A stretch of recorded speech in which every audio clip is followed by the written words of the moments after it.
episode is Leslie Lois Unfiltered on this very cloudy, rainy day here in Tucson, which has been awesome because it's so rare for us to get stuff like this all day long. It's been there was a good amount of rain that seemed to be falling throughout the day, which was really cool, even though my car was clean for about a week. Until I had to go out and got it wet, which annoys me, but I'm very happy that it rained and we seem to have some good steady rain today. It's beautiful too. The clouds are like low on the mountains and stuff, and there's snow on Mount Lemmon, so yay, we're all very happy. It gets me in the holiday spirit.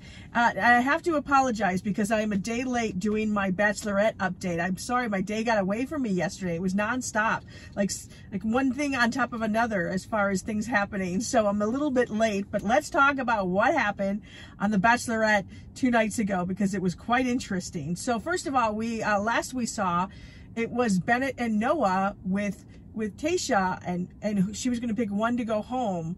So I had a feeling, I just knew the way they tend to edit, that it was probably going to be Bennett, you know. And she talked with Bennett first, and you know, she seemed annoyed with him. The body language and stuff can definitely speak volumes, and it seemed like she definitely seemed a little off-put by him. But yet when it comes to Noah, she seemed very kind of flirty and smile and kind of type of thing. And so I'm like, oh, this is totally, you know, this is totally going Noah's way. And he had said that, you know, that Bennett comes off very condescending, and he worries that Bennett would start to do that to Tayshia if they were together, that he would start talking down to her as well.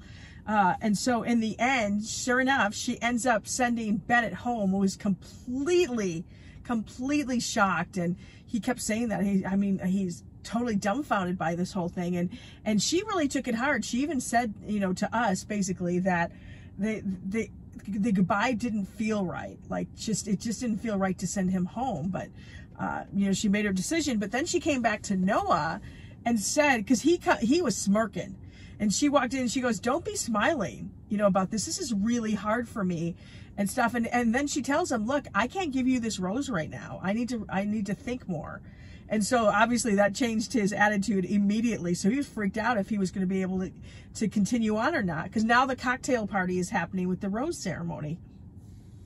So, but of course, in the end, the rose ceremony, Noah got the final rose. So she kept him around, whatever. Okay. So, JoJo comes around, you know, to tell them about, you know, what's happening for the week, and then also announces that next week is hometown dates already. I'm like flabbergasted how fast this seemed to happen. And so a lot's on the line. So the first date is with Ben. You know, she does have a nice connection with him. And since he screwed up that one time, he really has been trying to make up for that. And she really feels like she has a connection with him, but she wants to go deeper with him. She feels like he's holding back on some stuff. And so they have a really cute scavenger hunt around the resort and stuff. It's really cute. And so they have a fun date, but it's at dinner that she really wants to get down to the nitty gritty and talk to him about stuff. And oh my gosh, he has really, wow. You know, he had talked about how he fought bulimia for 15 years.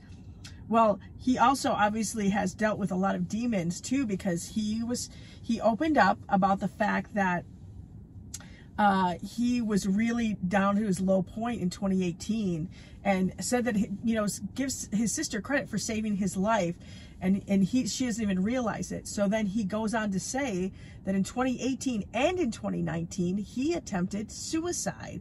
Obviously that didn't work. And he said his sister, thinking about his sister and leaving her, is kind of what got him through this. It was really hard for him to talk about. I give him a lot of credit. He said he's gone through a lot of intense therapy. He's not that guy anymore. And so he really opened up to her, and he's like, these are things I don't tell people. I don't want to burden people with my problems. And that's part of the problem that he got himself into, is because he doesn't like to burden people and ask for help. So I'm hoping he's learned from that, you know, because, oh my gosh, that was just so interesting to hear. Sorry, I just got my hair done, so I'm like playing with it. Anyway, so in the end, she does give him the rose. and I really, they are really super cute together. I really do like them.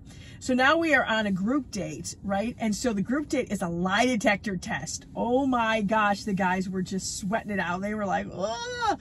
And Zach is up there, and one of the questions he got asked is, have you cheated before? And he said yes, which of course got Tayshia's attention, because that is like a deal breaker for her about cheating, because she was cheated on from her husband in the marriage, and so that is like a deal breaker for her. So that really took her off guard.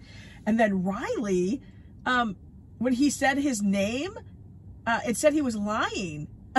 And so it's like, wait, what the heck's going on with this? And so there was even Brendan also had some inconclusive stuff with about him meeting her family and her meeting his family. And so there was all these questions that she really wanted to get answered. And so at dinner that night, she really wanted to talk to Zach about the whole cheating thing. And so I was a little worried, because her and Zach have really good chemistry together.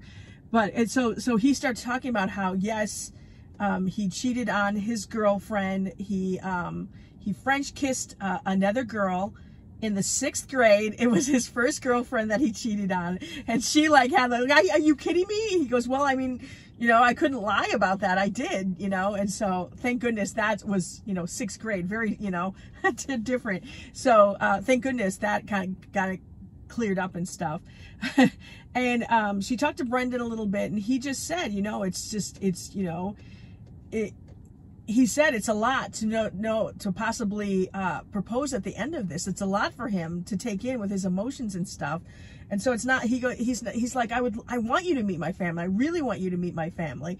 But I think he's just, you know, nervous with his feelings. And then Riley has had some really bad things with parents. It doesn't sound like it was a very good divorce, and he didn't talk to his mom for a number of years, and it sounds like his dad manipulated the situation a number of times and things. And he eventually got